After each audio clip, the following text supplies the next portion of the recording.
us at #SpeakUpSLC. Mayor, welcome back on the show today. Thank you. It's a pleasure to be here. Oh, thank you. And so you've got the big budget speech coming up next Tuesday, and you will be giving your speech in front of the council at 7 p.m. on Tuesday. Yes. Can you talk to me a little bit about, this is your first budget process. Right. What was that like?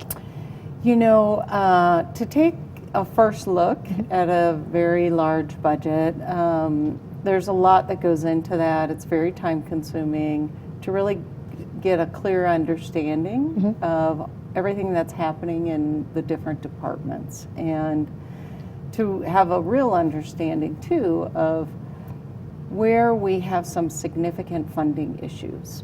And we found a couple of those, one with our infrastructure needs and one with our fleet. And we will have to work diligently over the next year to come up with a plan that makes sense to really meet those needs.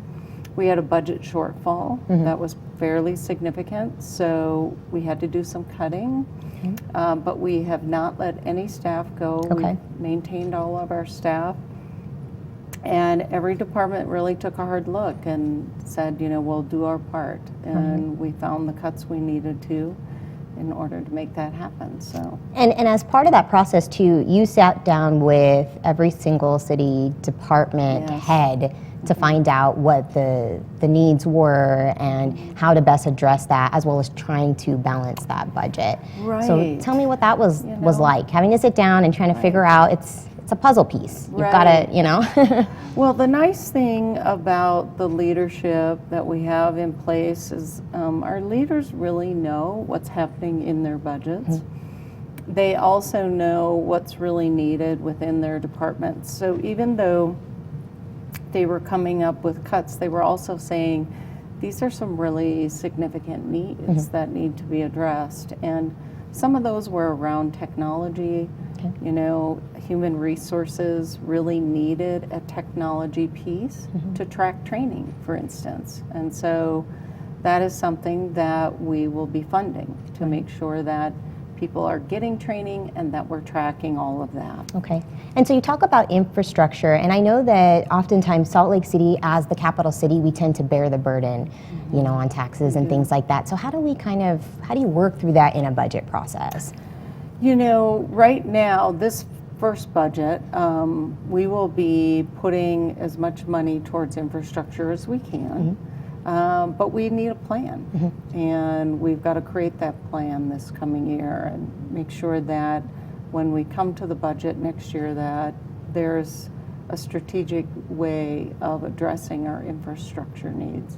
Okay. And what are the next steps now moving forward? So you give your speech on Tuesday night at 7 p.m. Yes. And then from there, what's the next step? Then the council takes time to pour over the budget recommendations, and that will occur over the next month. And then department heads will present, right? Right. From now until, give me the timeline. So now so between about a June. month, yep. And then in June, the budget will be finalized. Okay. Yes. Excellent. Yeah. Well, that's a big project that you have to work on, right? And it starts, you know, right when you get through the door, you know, and then we have the session to deal with, you know, so a lot going on. And some good news too we've got our Salt Lake City Police Department new chief. I shouldn't say new, he was the interim. He was interim. But now he has been officially appointed. Appointed by me, has to go through the approval process through the council, but I don't think we'll have any problems there. Right. The chief has been working very hard to affect some change that makes our department even better than it already is. Right. And you've also appointed some other key players with the city. Yes. Can you talk to me a little bit about that? Yes. You know, we have several women running the major departments in our city, and I'm very excited. Laura Briefer, for instance, is the first woman ever to run public utilities, and she comes with a great deal of knowledge. She is leading in a very strong fashion. Her team is very excited to have her leading, and it's a first. And anytime you're first, you can be under a lot of scrutiny, but she's doing a stellar job. Great. And we have several other appointments still Right. to be made. You know, we are in the process of finalizing the interviews for our economic development Right. director. Which was a nationwide search, and you guys are getting Nationwide close, so search. that's good. So we will have probably all 110 appointments filled by June. And By that June, wow. is very exciting for me as a leader, and I want to make sure that we're doing this in the best possible fashion. But Right. all those key positions will be filled within that first 6 months. And how do you go about prioritizing your appointments? You know, I mean, you've got several departments and divisions you're working through, and I know that some of those appointments also included deputy directors and city Yes. managers and things like that. Yes. But how do you know, as a mayor, when you come in, how do you prioritize? Do you say, okay, well, you know, economic development is huge, you've got public services, but how are you prioritizing that? Well, we prioritized in 3 different tiers based on the level of responsibility. Okay. And so we are working through all 3 tiers and really doing, I think, our due diligence and making sure that people are in line with my vision and the level of accountability and respect that I want our leadership team to have. And then also really being focused on making sure we're supportive of our employees and pursuing real professional growth for them. We want to make sure that as people transition in and out through retirement, that there is someone there waiting in the wings who is already well established and well educated and trained and can step in. Okay. And you still have a few positions that are still under consideration right now. Yes. Fire, you've got Our 911, information and yeah, officer, and emergency our 911 management. Yes. So the chief of fire is out of town this week. I'm hoping to meet with him and with our 911 Great. dispatch leader. And then we are also looking at our information services Okay. director. That person we're doing a search there. And then public services public too, right? services Okay. search as well. So. Okay. You've got a lot of work A ahead lot, still, right? yes. And speaking of 911, April is actually 911 Education Month. Yes. And I know that back in when you delivered your State of the City address, you talked about eliminating the mandatory 911 overtime. That was a big issue. And so where are we at with that process right now? So the 90-day window is about up, and I should be seeing a report next week Okay. that will tell me the strategic plan for moving forward to make sure our 911 service is top-notch and that our team is supported the way they should be. You know, we're hiring additional staff in 911, so the mandatory overtime will go away. And then I think 10 positions were recently approved by the council That's too, right. right? So the other thing is with, what were some of the issues that because you sat down with a couple dispatchers too, right? yeah, you know, I met with the team and talked to them, you know, kind of got a feel for what was going on and, you know, made it very clear that they were a #1 priority for me and asked them to stick with me if they could and that we would get this taken care of this spring. And I'm very confident that we are moving in the right direction. Okay. And I did browse on the, I think, emergency management 911 webpage. They just launched a page, and I saw that on Yes, your they social did. media too. It's a great Yes, page, they but they did. kind of talk about their plans and priorities, and so it's great to see this moving ahead. Right. And I think it's important for the public to know that our 911 service is very reliable Right. and that people who are taking your calls are ready and prepared and well trained. So I envision that moving forward, our service will only improve, Right. and that our teams are feeling the support that they have been needing. So.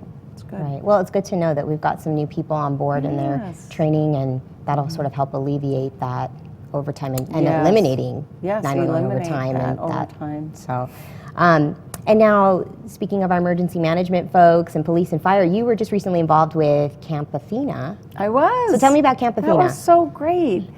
You know, there were dozens of women who had signed up to attend that first camp.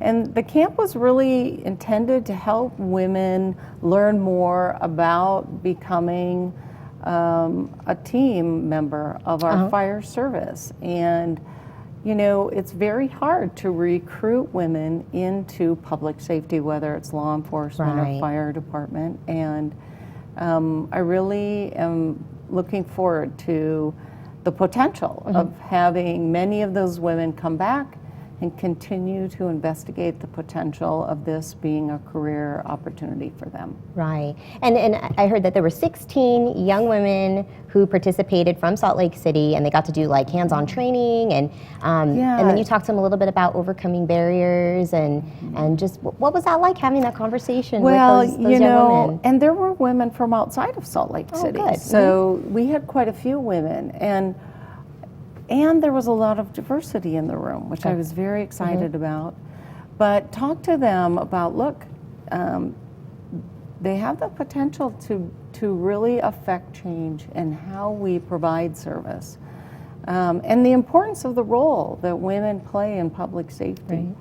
And, you know, they were a little tired when I was there, and they were eating lunch, you know. Which is the reality of the job, right? Right. I mean, they were doing the deal and really getting hands-on experience about what it means to put on the gear and put on the mask and go into a dark room filled with smoke, and you know what I mean? So all of that, I think, is very informative, but also really a clear picture of what this job is like, and then a reality that, yeah, you probably could do this job. Right. Well, it was great that you and Councilmember Mendenhall were able to participate with some pretty neat event, and I hear Fire is going to continue to do trainings like that and reach out to our women, and as well as very diverse populations too, which is neat. It is. But what we'll do is we'll move on to, we've got some questions today. And the first one is from Twitter here, and it says, "Hello, Mayor. Is there an information line like 411 for Salt Lake City residents?" Yes, you know, we brought back that 411 line that was created by Dee Dee Cordini, and then it went away, and now it's back. And if you just call 801-535-NEED, N-E-E-D, NEED, you will talk to a member of my administration, and we will get some service, or we'll take your feedback. Whatever it is that you are calling about, you will find a live person to work with. Oh, that's great. Yes, to be able to connect with somebody and make sure those someone. questions are being answered and you're being directed to the right place. That's right. We are such a big city, and there's just so many big avenues city, you can go for lots of answers, and departments. Right. Well, that's neat. It is neat. Well, okay, so moving on to our next question, we have here, okay, so this is about our officer-involved shooting. Okay. Mayor Biskupski, why hasn't anyone released body cam footage? So at the start of this investigation, decision had been made by the district attorney's office to not release that information because it is evidence involving this shooting that occurred. And so that and other evidence has been held from the public until the investigation is over, and the district attorney has a chance to come public with a final decision on that shooting. Where can people kind of stay up to date on this, though, to understand that timeline? Because there's so much involved with it. You know, these investigations take a long time, and it's very important for the public to understand that we need to allow for the process to occur, and we don't want evidence to become unadmissible at some point because we misstepped. You know, I think it's very important that we maintain the integrity of evidence just to ensure a very fair and just process. And when the district attorney made decisions around evidence involving this case. We live with that. That's part of our system. And once that evidence can be released, it will be. Right. Yeah. Okay. So it's a long process, though, and you can reach out to the district attorney's office for a potential timeline, but they're hard to gauge when investigations deal with so many angles of gathering information. And we know that this will take several months for this investigation to be completed, but even I don't have any sort of timeline that makes sense to share at this point. Right. And as you are aware, you know, the public is just anxious. They want to know what's the next step in the process. And so that's a great idea, though, to get in touch with the DA's office, too, to kind of just see where they are in the timeline, to stay in tune with what's happening. Right. But Mayor, thank you so much for joining us today. You're and welcome. We look forward to talking to you in another 2 weeks. And for those that are watching, please continue to send us questions to SpeakUpSLC, hashtag SpeakUpSLC, and we will see you next time. Thank you.